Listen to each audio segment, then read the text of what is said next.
Арыстанбап туралы аңыз. Арыстанбап Тұран даласына келгенде оны ешкім танымапты.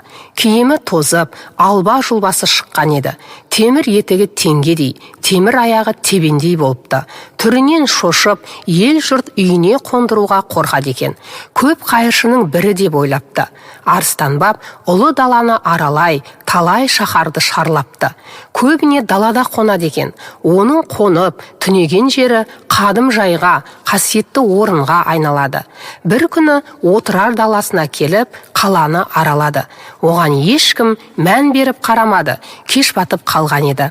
Түнеп шығар жер іздеді. Қала шетіндегі ескі лашықтан өтіп бара жатқанда, бір жігіт алдынан жүгіріп шықты.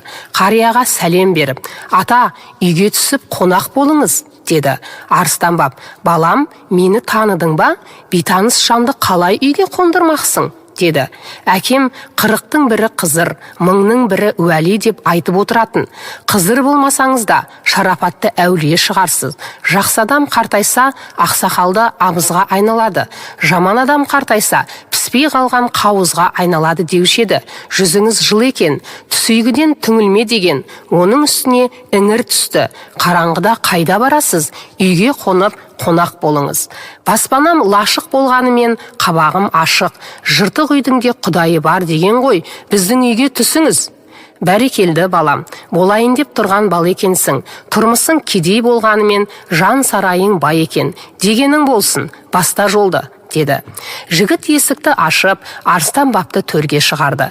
Жігіттің жары қонақ келеді деп ойламаса керекті. Асулы тұрған, еті болмаған соң сасып қалды. Зыр жүгіріп төрге көрпе төседі. 40 жамау көрпесінен қысылып өліп барады. Ұялғаннан басындағы ақ жаулығын көрпешенің үстіне төседі де, "Ата, мұнда отырыңыз", деді. Арыстанбап әйелдің ниетіне риза болып, "Балам, ақ жаулық басыңдағы байлығың ғой.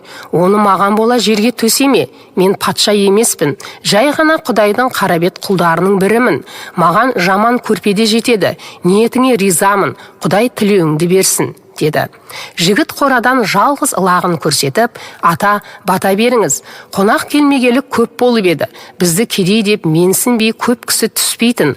Мынау сізге атаған малым, бата қылыңыз", деді. Арыстанбап, "Құдай оңдасын, пайғамбар қолдасын, бақ қарасын, қызыр дарысын, ниетіңе Тәңір берекет берсін", деп бата жасады. Ас желініп, сорпа ішілген соң сұхбат қылып біраз отырды.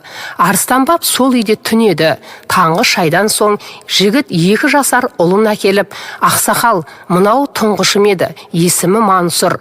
Осыған ата болыңыз, батаңызды беріп, аузына түкіріңіз", деді. Арыстанбап бата беріп, "Мансұр халлаждай Тәңірге ғашық болсын, Қожа Ахметтің шәкірті болсын", деді. Шайдан соң Арыстанбап олармен қоштасып, сапарын жалғады.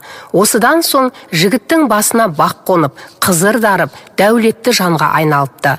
Баяғы Мансұр ер жеткен соң Қожа Ахмет Яссауидің ең алғашқы шәкірттерінің бірі болыпты. Арыстанбап маңдайынан сипаған соң жұрт оны Арыстанбаптың баласы атап кетіпті.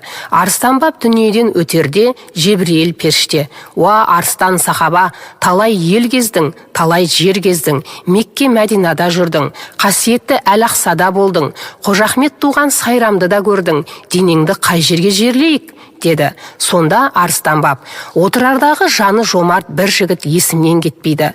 Жалғыз ылағын сойып қонақ қылып еді. Келіншегі астыма кимешегін төсеген. Солардың адал ниеті мен ыстық ықыласы есімнен кетпейді. Бір күн ас бергенге 40 күн сәлем деген, өлсем де пейілін ұмытпайын. Мәйітімді солардың үйінің іргесіне жерлеңдер. Тәңірім лұқсат етсе, оларды желеп-жебеп жатайын, деді. Оның соңғы сөзі Жебірейіл періштенің өзін ерекше әсерге бөледі. Кәрі сахабаның жүрегі мәңгілікке тоқтаған соң, періштелер мүрдесін отырарға апарып, арулап жерледі. Ал Арыстанбаптың далада қонған қадым жайына да ел жұрты құрмет көрсетіп, мазар соқты. Халық онда да Арыстанбаптың рухы келіп, жебеп жүреді деп сенеді.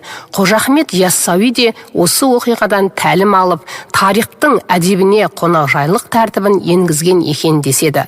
Дайындаған Ерлан Абдрасилов, оқыған Гүлбибі Әбусайылқызы.